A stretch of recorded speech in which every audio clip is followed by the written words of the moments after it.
essa risadinha. Vamos lá, Mateus 7,7. A bondade de Deus. Peçam e vocês receberão. Procurem, vocês acham que não. Batam e a porta será aberta para vocês. Porque todos aqueles que pedem recebem. Aqueles que procuram acham. E a porta será aberta para quem bate. E a porta será aberta para quem bate. Glória a Deus. Fecha teu olho aí. Não fecha a tua Bíblia não, deixa ela abertinha. Vamos orar. Pai amado, Pai bendito, eis-me aqui como instrumento, ó Deus. Revela-me, Senhor, a tua palavra através do teu Espírito Santo, para que eu não fale de mim, Senhor, mas que eu fale do Senhor, do teu reino, da tua bondade, da tua misericórdia, Pai, guiada pelo teu Espírito Santo. Tira-nos, Senhor, do conforto da mesmice, confronta o nosso caráter, para que sejamos moldados, ó Deus, segundo o teu querer e a tua vontade. Abre os ouvidos dos teus filhos, abre os olhos e o coração, para que eles ouçam, compreendam a tua palavra, e que nessa noite saiamos daqui renovados, cheios do teu poder, cheios da tua glória, que se manifeste em nós, ó Pai, a tua misericórdia, em nome de Jesus. Amém. A bondade de Deus. Toda vez que a gente fala em Deus, não tem como imaginar algo ruim. Como Deus é ruim? Imagina Deus ruim. Não, não está pensando. Quando a gente fala, o que Deus é para você? A pessoa já faz aquela cara de, Deus é amor. Deus é paz. Deus é tudo de bom. Realmente, Deus é tudo de bom e muito mais. E por ser muito bom, Ele trabalha na nossa vida de uma forma que a gente não entende, mas que muitas vezes é necessário para o nosso crescimento, para a nossa vida. Entenda bem, quando nós olhamos para os noticiários, imagine você assistindo o jornal, de repente tem lá uma notícia de um homem que sequestrou uma criança, uma menininha, pequenininha como a minha filha. Olha para a Mayra naquele momento, toda linda, produzida.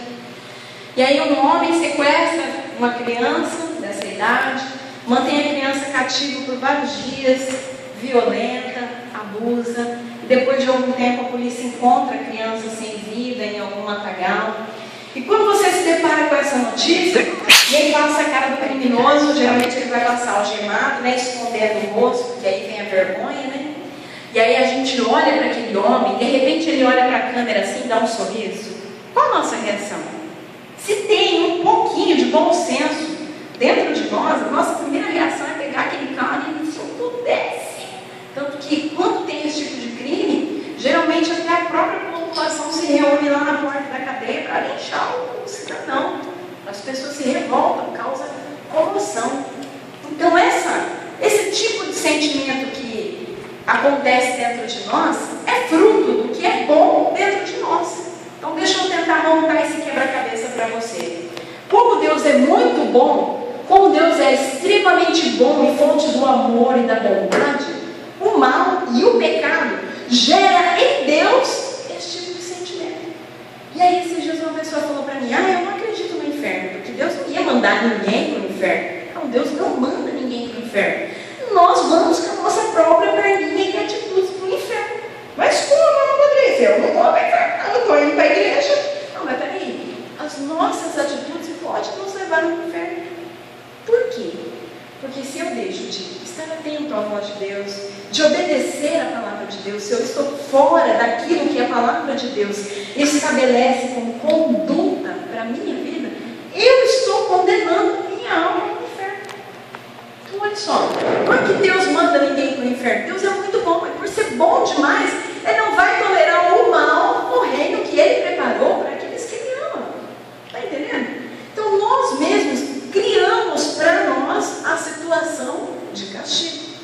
E aí quando eu olho para a palavra de Deus, olha o que Jesus falou para os discípulos durante uma reunião, após Ele ter feito um longo discurso sobre julgar o próximo, estender o dedo, apontar, medir, olhar e tirar conclusão precipitada. Logo após isso, Jesus fala para os discípulos, aí Mateus declara aqui, com as palavras dele: peçam e vocês receberão, procurem e vocês acharão. Então, peraí, será que se eu ficar sentadinho, olhando para o tempo, vagando no espaço, no lugar, eu vou receber alguma coisa? Não, eu tenho que pedir. o que atende a minha necessidade, ele não é adivinho. Só Deus é onisciente. Como é que ele vai saber que eu preciso daquilo, se eu não for pedir? Não vai saber. Automaticamente eu não vou receber. Eu vou ficar ali olhando e falando, ele podia ter uma intuição masculina ali, ele me dá. E não é assim que funciona. E aí imagina comigo aqui. Então, peraí. Por que Deus estabelece para nós o princípio de pedir para receber, sendo que Deus é onisciente e onipresente? Aí ele dá. Deus quer um tipo de relacionamento conosco. Deus quer que nós sejamos dependentes dele. Porque toda vez que a gente acha que a gente pode caminhar sozinho com a nossa própria perninha, sabe o que acontece? A gente tropeça e cai. Toda vez que a gente acha que não, agora eu estou autossuficiente, ou então vou traduzir aqui numa linguagem mais simples, não, agora eu estou beleza, agora eu estou top, agora eu estou montada, não preciso de Deus. Aí Deus pega, vai lá e fala assim, isso aqui você estava conformado? Então peraí, eu vou tirar de você, e agora eu quero ver, cadê o top e o beleza? Aí automaticamente, ai meu Deus, tem misericórdia de mim. Então peraí, Deus quer essa troca conosco. Pede, eu te dou, bate, e eu vou te abrir. Tanto é que, olha, a porta será aberta para vocês. Por acaso aqui, Mateus está declarando que tinha alguém que era mais queridinho de Deus ou não? A porta será aberta para quem? Ele falou, para vocês. Quem são os vocês? Você. Então agora vamos analisar uma coisa, mas espera aí. Meu Deus, se o Senhor fala para a gente orar, o Senhor fala para a gente pedir, então por que eu estou passando por este momento na minha vida? Analise. Como é a relação de Deus conosco? Pai e filho. Então vamos supor que o Giovanni chega para mim, eu tenho todas as condições possíveis e imagináveis, e ele fala assim para mim, mãe, eu quero uma moto 1.500, com tanque cheio, na cor vermelha, e me dá agora. O que você acha que eu vou falar para ele? Não. Por quê? Ele não é merecedor? Eu não amo ele? Não. Ele não é merecedor? É. Eu tenho condição? Tenho. Opa, tá aqui. É só ir lá e comprar. Mas então por que não? Porque na idade que ele tem, uma moto para ele não ia servir de bênção. Ele ia montar na moto, ia bater na primeira esquina, ou nem montar, porque a perninha não ia alcançar, ia cair, se machucar, e aí? Quem era o culpado? Quem deu o presente. Geralmente, até quando o filho menor de idade bate, comete algum acidente, aí o pai e a mãe é responsável. Então, peraí, então por que Deus não dá para a gente tudo o que a gente pede? Primeiro, tempo, provavelmente não é o tempo de receber, não estamos preparados para receber, não que não somos merecedores, nós estamos preparados para receber. E segundo, nem sempre é no nosso bem, ou para a nossa alegria, não vai trazer edificação. Para que o Giovanni vai querer uma moto? Ele não tem longas distâncias para percorrer, eu posso conduzi-lo. Ele não tem um compromisso de ir e vir de algum lugar que necessite disso.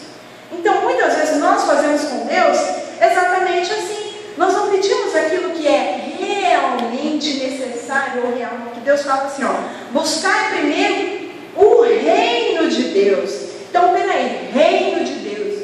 O que é reino de Deus? Quando Jesus chegou na terra, ele falou, o reino de Deus é chegar na voz. Então, peraí, a palavra de Deus. De quem é constituído esse reino? De homens e mulheres. Porque senão não é um reino. Um reino tem rei e servos. Se for só um reino de rei, então não é um reino. Concorda comigo? Então muitas vezes nós chegamos à presença de Deus, vasculhamos o bolso do Senhor, me dá isso, faz aquilo outro, e esquecemos que onde fica a nossa relação nesse caso? Não, mas Deus é bom. Não, mas Deus tem que fazer. Não, mas Deus vai fazer. Deus, eu profetizo que eu vou ter e vai acontecer. Mas peraí, é da vontade do Senhor? Isso é bênção realmente para a minha vida? Está englobado dentro do reino de Deus isso que eu estou pedindo para mim? Peraí, o benefício é só para mim ou beneficia também a minha família, os que estão ao meu redor? Porque se Deus tem uma relação de pai e filho com a gente, então qual a nossa relação com a nossa mãe, com o nosso irmão, com o nosso vizinho, com o nosso parente, com o nosso amigo?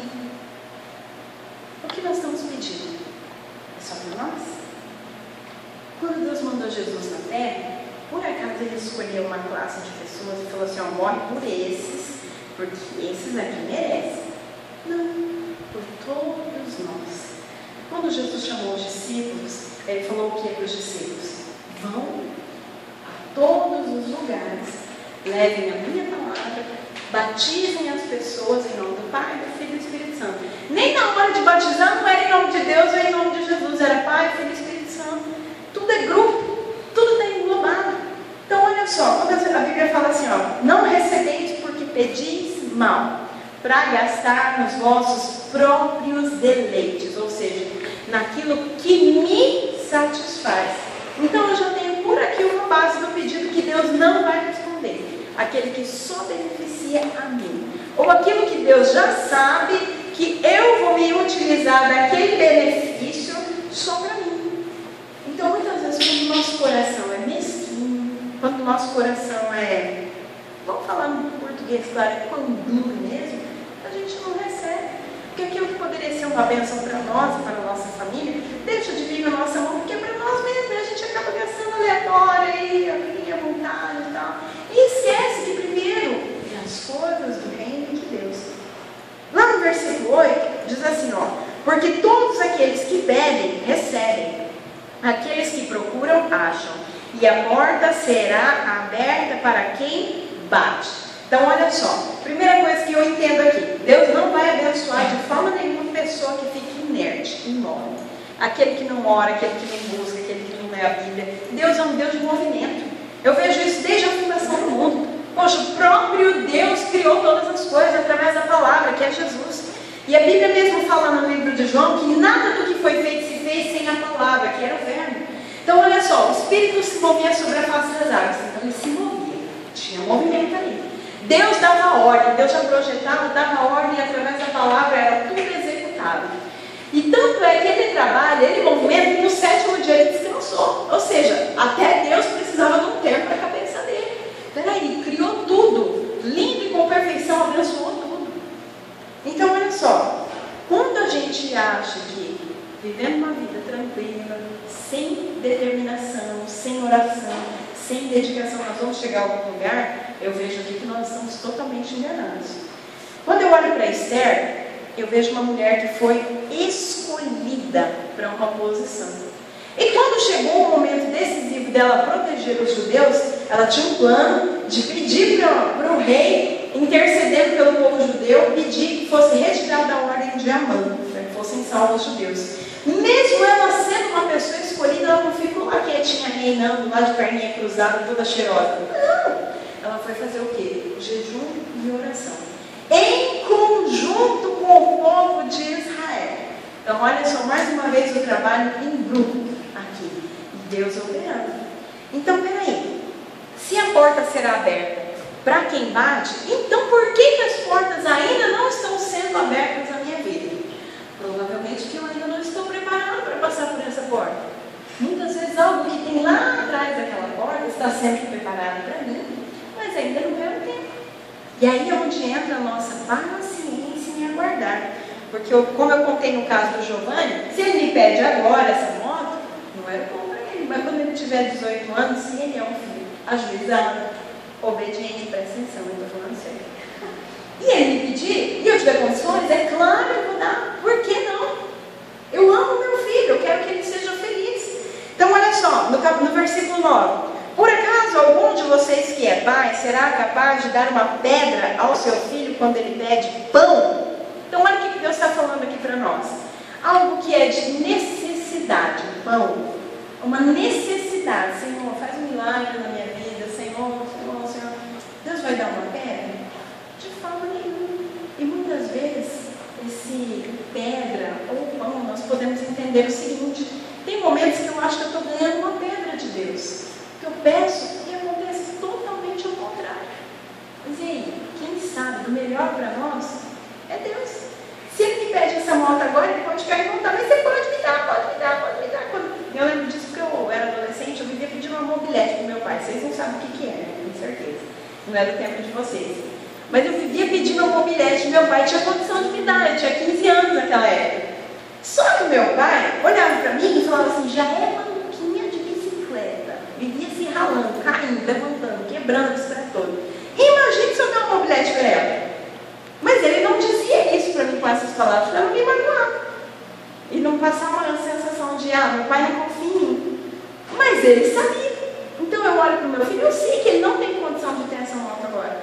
E muitas vezes aquele milagre, aquela porta que a gente pede para Deus abrir, ele vai lá e faz diferente. A gente fica decepcionado com Deus. E aí lá no futuro nós vamos entender a vontade de Deus. Eu já passei várias frustrações na minha vida. Coisas que eu falei, Senhor, faz isso em nome de Jesus. Deus não fez.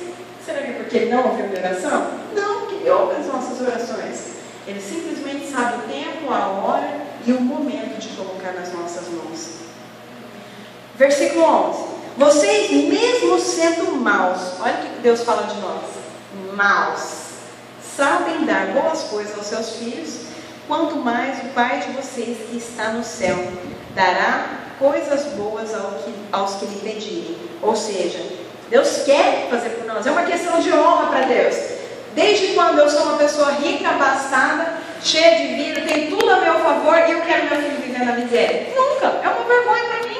Você acha que Deus quer os filhos dele pendengando na vida aí, batendo cabeça, passando por tribulação, passando por enfermidade, com o nome sujo, devendo na praça? Deus não quer.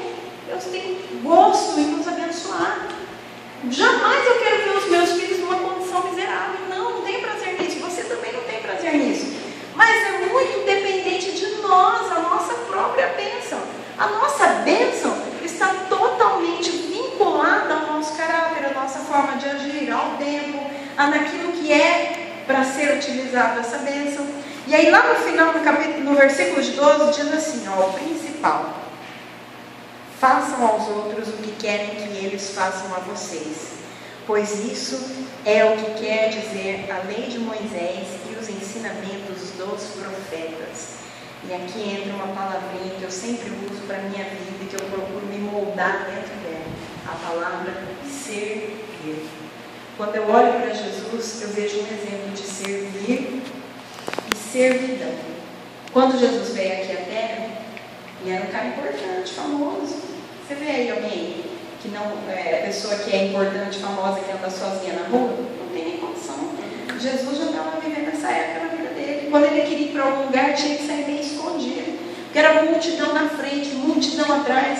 Ele subia no monte para orar, ficava até de madrugada, mandava os discípulos na frente no barquinho, e o povo ficava de plantão esperando ele, até a hora que ele descia do monte. Eu entendo isso porque quando eu estava lendo o finalzinho do livro de Lucas, quando Jesus entrou no barco lá na madrugada, na hora da tempestade, o povo lá da terra olhou e falou assim, mas por onde que Jesus passou? Que daqui não passou, era madrugada, o povo ficava até altas horas esperando Jesus.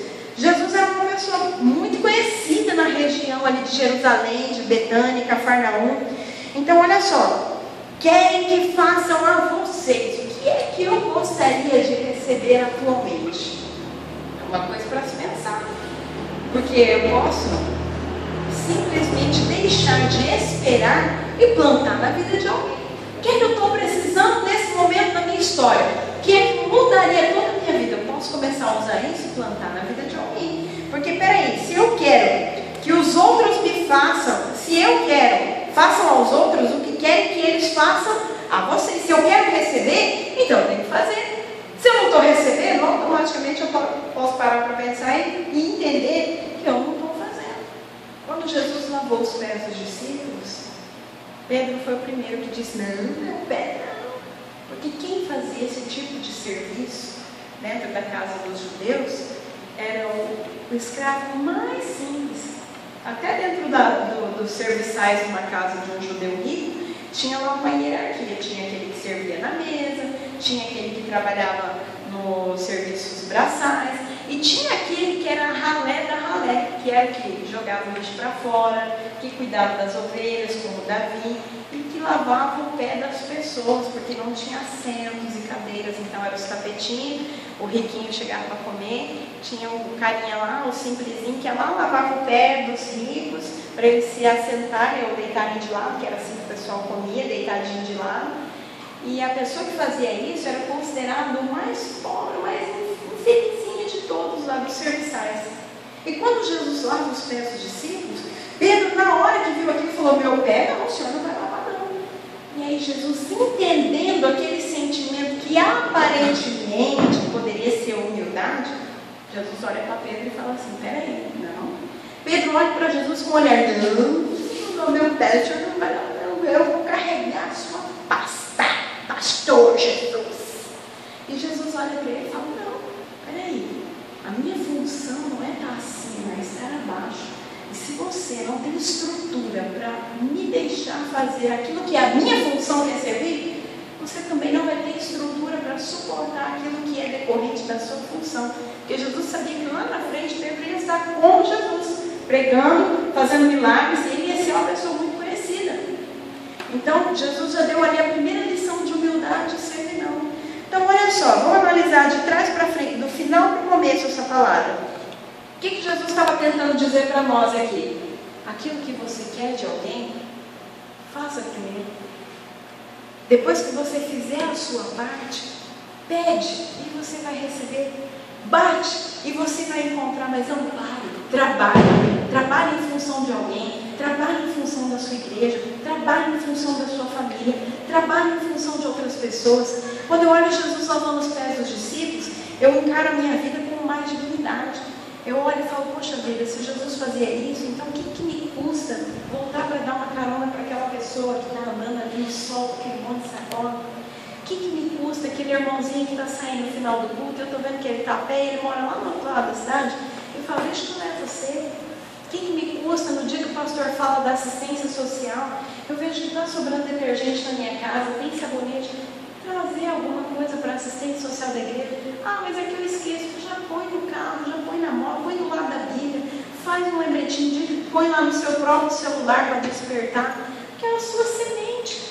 Se você quer ser abençoado, ser ajudado, faça primeiro. Porque a bondade de Deus consiste nessas coisas, em ser bom. E se nós somos filhos de Deus, temos o DNA de Deus dentro de nós, como é que nós vamos ser pessoas que não colaboram, que não contribuem, pessoas ruins? Através do Espírito Santo, eu tenho certeza que o Senhor continuará ministrando ao coração de vocês. Mas vamos entender o princípio de receber, primeiro doando de nós mesmos. Amém? Que a palavra do Senhor flua no coração de vocês, que nessa noite sirva para meditação no coração de vocês, que a gente entre aí, acho que é o nosso último culto hoje, né, irmão? Nós vamos entrar em 2015 com a nossa mente renovada. Vamos transformar o nosso entendimento, a nossa forma de pensar através da palavra de Deus. Vamos começar o ano com o propósito de ler a Bíblia inteira. Vamos começar o ano pegando firme: Senhor, eu orava pouco, mas esse ano eu quero orar mais. Eu participei pouco, quero fazer mais. Vamos fazer além, vamos servir para receber do Senhor também. Amém? Deus abençoe cada um de vocês. Agradeço a oportunidade.